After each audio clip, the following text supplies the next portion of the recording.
ভিনিসিয়াসের যেই গোলটা বাতিল হয়েছে সেই গোলটায় আসলে কি ফাউল ছিল কি ছিল না, সারাদিন অনেকেই অনেক প্রকার মতামত দিয়েছেন। কেউ পক্ষে বলেছেন, কেউ বিপক্ষে বলেছেন। আপনি আসলে কোনটার পক্ষে সেটা তো জানতে চাই, সাথে আমি আমার মতামতটাও দিচ্ছি। তবে এর বাইরে একটা ইন্টারেস্টিং ঘটনা ঘটে গেছে যেটা অনেকেই হয়তো বা মিস করে গেছেন। কার্লো আনচেলত্তিকে আসলে আপনি কীভাবে চেনেন? সে একজন শান্ত স্বভাবের মানুষ, এমনকি প্লেয়াররা যদি খুব উত্তেজিত হয়ে যায় তিনি তাদেরকে থামিয়ে দেন, তোমরা থেমে যাও। কিন্তু আনচেলত্তি যদি একটা রিয়্যাক্ট করে বসে তাহলে আপনি কি সেটা বিশ্বাস করবেন?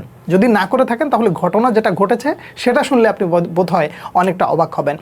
ভিনিসিয়াস জুনিয়র যখন হেড করে গোলটা করেন, ঠিক তারপরে কার্লো আনচেলত্তি সাইড লাইনে থাকা রেফারিকে একটা রিয়াকশন দিয়েছেন। সেই রিয়াকশনটা মিডিয়ার থ্রুতে যেটা জানতে পারলাম যে তিনি সাইড লাইনে থাকা রেফারিকে বলেছেন, যাও এই গোলটাও বাতিল করো। মানে ব্যাপারটা বুঝতে পারছেন যে সে কী লেভেলের রিয়াক্টটা করেছে।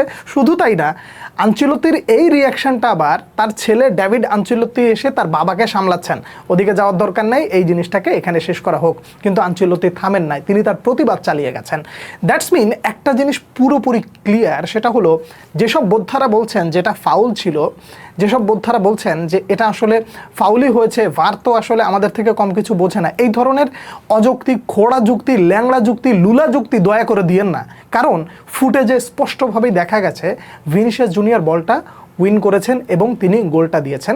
এবং সেই গোলটা এভাবে একটা ফ্রেম দেখে ভার যখন সিদ্ধান্ত দিয়ে দেয় এবং সেটা নিয়ে যখন কন্ট্রোভার্সি তৈরি হয়, সেটা আসলে অনেক দুঃখজনক পরিস্থিতি তৈরি হয়। এটা খুব স্বাভাবিক ব্যাপার, কারণ ভিনিসিয়াস জুনিয়র যেই লেভেলের ইম্প্যাক্টফুল প্লেয়ার, তার একটা হ্যাট্রিক হওয়াটা জরুরি ছিল। না হওয়াতে ব্যক্তিগতভাবে আমি খুব একটা দুঃখ পাচ্ছি না, কারণ ক্ষুধাটা থাকাটাও জরুরি, এটা সত্য।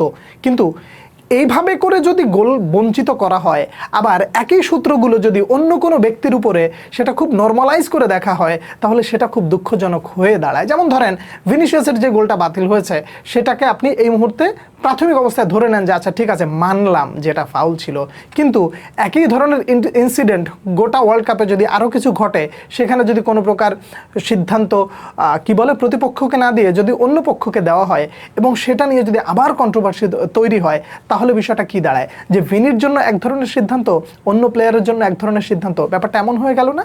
আসলেই কি আপনাদের কাছে এরকমটা মনে হয় যে ভিনিসিয়াসের সাথে একটু অবিচার করা হলো? এই জায়গায় যদি অন্য কোনো প্লেয়ার থাকতো তাহলে এই অবিচারটা বোধহয় হতো না। আপনারা কি তাই মনে হয়? জানাতে পারেন নিশ্চয়ই। আমি আমার মতামতটা জানালাম। ভিনিসিয়াসের এই গোলটা অবশ্যই ছিল, রেফারি যে সিদ্ধান্ত দিয়েছেন সেই সিদ্ধান্তের পক্ষে আমি ব্যক্তিগতভাবে নই। আপনারা কে কি মনে করছেন জানাবেন। পরবর্তী ভিডিওতে আবার দেখা হচ্ছে, সে পর্যন্ত অনেক অনেক ভালো থাকবেন। আল্লাহ হাফেজ।